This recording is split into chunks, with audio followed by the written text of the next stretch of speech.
Hello, everybody. Just like Kate, I'm going to start off with the University of Washington Land and Waters Acknowledgement Statement. Just wanted to say that we acknowledge that we work and live on the traditional unceded land of the Coast Salish peoples, and the University of Washington's FHL acknowledge the Coast Salish people of this land, where we teach, research, and learn the land which touches the shared waters of all the tribes of Laktemish, Lekwungen, Swinomish, Semiahmoo, Samish, Tsuke, Saanich, and our Jamestown S'Klallam, and that we pledge support for Coast Salish people, our community, and seek meaningful connections to protect our shared environment. My name is Adam Rogowski, and I too am a member of the FHL Eelgrass Lab. And during Kate's presentation, we talked a bit about collecting seeds, and this is one of the destinations of the seeds, our eelgrass restoration projects that we're doing around the San Juan Islands. So this year we attempted to use a novel technique, dispenser injection seeding, novel to us at least, around the island, but specifically also at the San Juan Island National Historical Park. And I just want to acknowledge that this was a big team of people that worked on this, me and Kate, and with the help of Dr. Wiley Echeverria, and we had an international collaboration with the Laura Govers lab over at University of Groningen. Yes, next slide, please. So just as a little bit of background information to get us started, I just want to talk about seagrass, and specifically eelgrass, as a critical habitat in the Salish Sea in the Puget Sound. So as Kate mentioned, and I've mentioned before, that eelgrass and seagrasses are marine flowering plants. Eelgrass, or Zostera marina, is the most abundant variety of seagrass in Washington state, and the focus of our study here. So eelgrass provides a lot of ecosystem services for all sorts of marine organisms, including, importantly, salmonids. So it's a refuge, it's a foraging space, spawning habitat, and a food source, not just for marine organisms, but also waterfowl, who will eat the seeds during low tide all along the Pacific coast.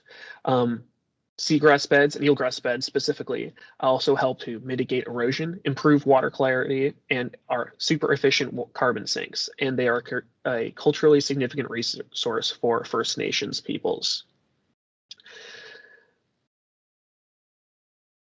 Next slide, please. Yes, and here's just a bit of some images of the eelgrass life cycle. So up on the upper right over here, we have eelgrass, and then an eelgrass that it's in its mature flowering state. And we can see kind of the scale of the seeds that we're working with here. They're super duper small, and they're tucked into these flowering shoots here. Next slide, please. So yes, Zostera marina, eelgrass in the San Juan Islands. There are many eelgrass beds around San Juan Island, but part of the reason that we're working to restore it is because we've seen a clear indication of eelgrass reduction, especially in the last 20 years.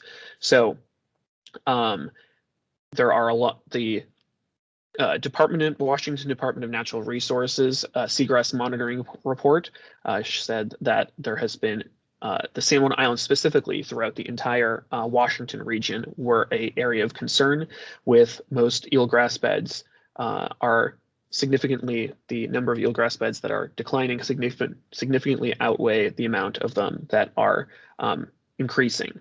So there's a map here of some of these declining eelgrass beds, and this is part of the reason that we're focused on restoration here in the San Juans. Next slide, please.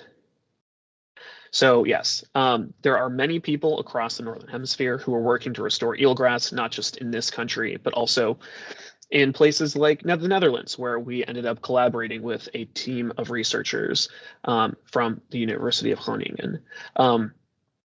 In Washington, there was a Senate bill passed that created funding to conserve and restore 10,000 acres of kelp and eelgrass beds by 2040. Through the Washington Department of Natural Resources. So there's been more funding, and we have increased our efforts to attempt to restore these eelgrass beds. And the current focus and restoration efforts when it comes to eelgrass is to utilize seeds rather than transplanting plants. So the FHL Seagrass Lab, the San Juan Island Conservation District, and the Washington Department of Natural Resources have attempted to restore Zostera marina for the last 3 or 4 years. And this last year, in 2023, we decided to test a new technique for us, and as far as we knew, an untested technique in Washington, which is the dispenser injection seeding technique used by and developed by the Laura Gover's lab at the University of Groningen. Next, please. So once we had decided on the methodology of our restoration for 2023, we chose a couple of different sites, such as Bell Point in the north and False Bay more on the south. And then, of course, most importantly, for our talk today, 4th of July Beach in the San Juan Island National Historical Park. Next, please. So I'm going to zoom in on 4th of July Beach here because that's the one I'm going to be focusing on.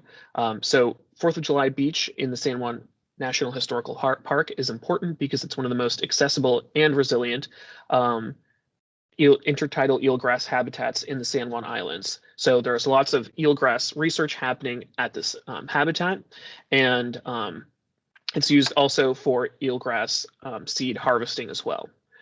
Next, please. So we went to work last year in the spring on doing just trying out the dispenser injection seeding pilot project for us with the help of our Dutch colleagues who came over from the Netherlands to help us figure out all the equipment and get things started. So first of all, we used some seeds from previous seasons. This is and we collected these seeds from both 4th of July Beach and from Padilla Bay out by Anacortes. Once we had these seeds from the previous season, they were kept in cold storage to keep them dormant and from germinating, and treated with copper sulfate to prevent fungal growth until April, when we started our pilot project. So once we were ready to begin seeding, we took seeds and mixed them with sediments from our different seeding locations into a slurry. This slurry was loaded into caulking tubes, and then we had some caulking guns, which are the dispensers in our dispenser injection seeding pilot project, which we had calibrated so that each trigger squeeze should dispense 3 to 5 seeds. And this was in accordance with the techniques used by our Dutch colleagues. Next, please.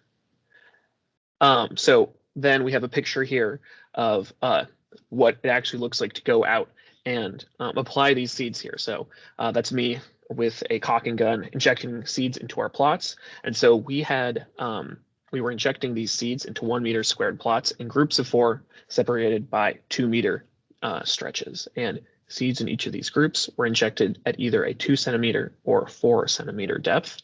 And then in each of these groups, they were also seeded in either a 20 seed per plot density or a 50 seed per plot density. So our quadrats here were divided up so we could inject them into these plots accordingly. And then all of these plots were in 2 parallel rows, parallel with the tide lines. One was shallower possible water, and one was in slightly deeper. Next, please. Okay, moving on. All right, and then here's us seeding on 4th of July Beach on the 13th of April, and we injected 3,000 seeds. Next, please.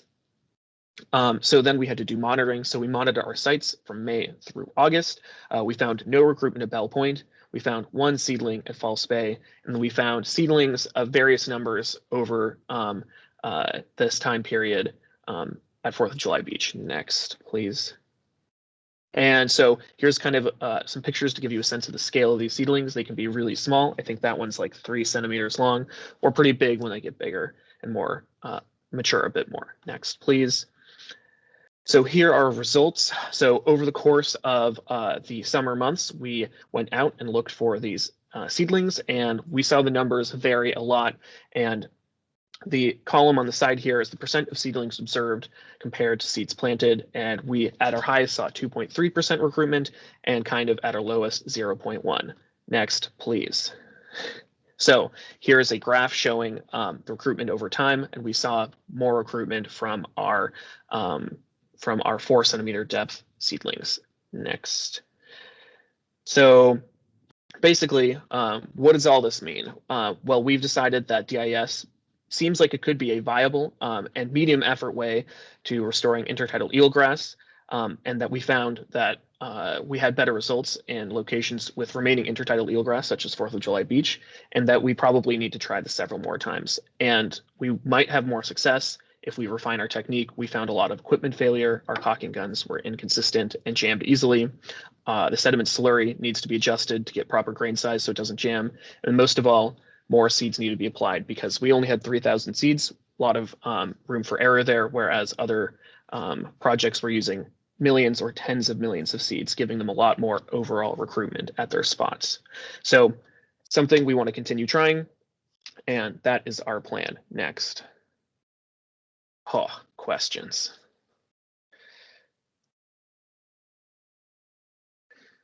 Thank you.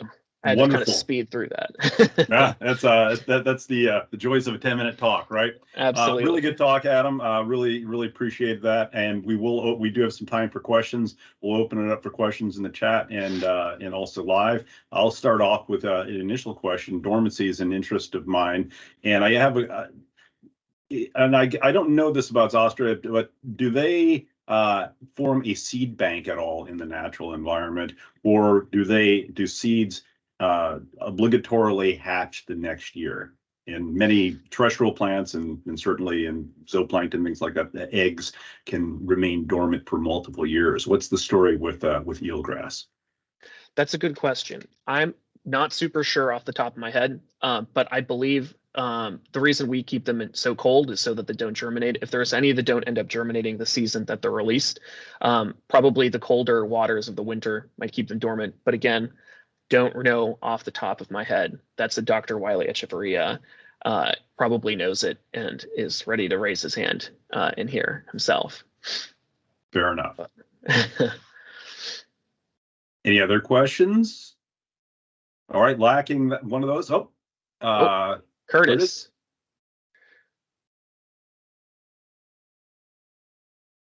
All right, Curtis, how are you going to ask a question?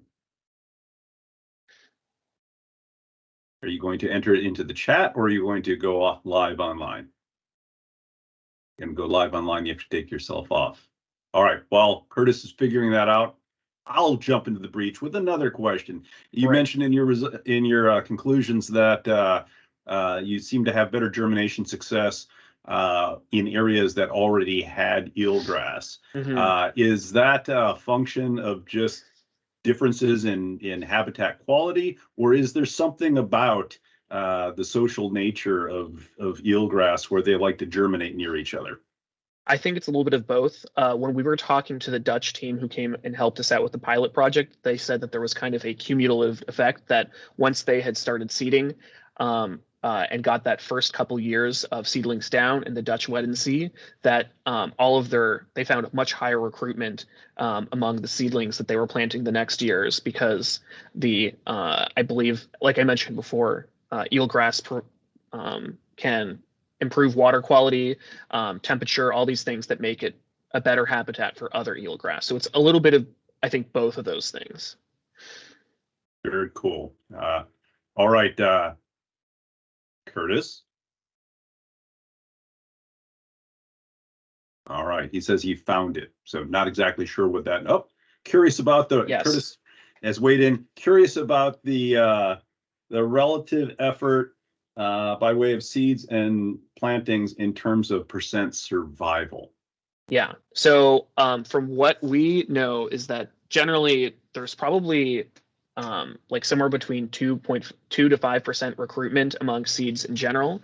Some other techniques, such as just broadcasting seeds, is usually around the lower 2% recruitment, and dispenser injection seeding technique in other places has given as high as 5%. We were kind of hovering between a high 2.5% and maybe rounding down to 0 here. But again, I think these things would be a lot easier to tell if we used more than 3,000 seeds, because 3,000 seeds, it's a very low number. You can easily round down to having no recruitment. So we probably want to apply more seeds, if that answers your question. Yes. Great. He says, cool, thanks. And I think we're going to have to leave it at that. Adam, we will be seeing you a little bit later in the day.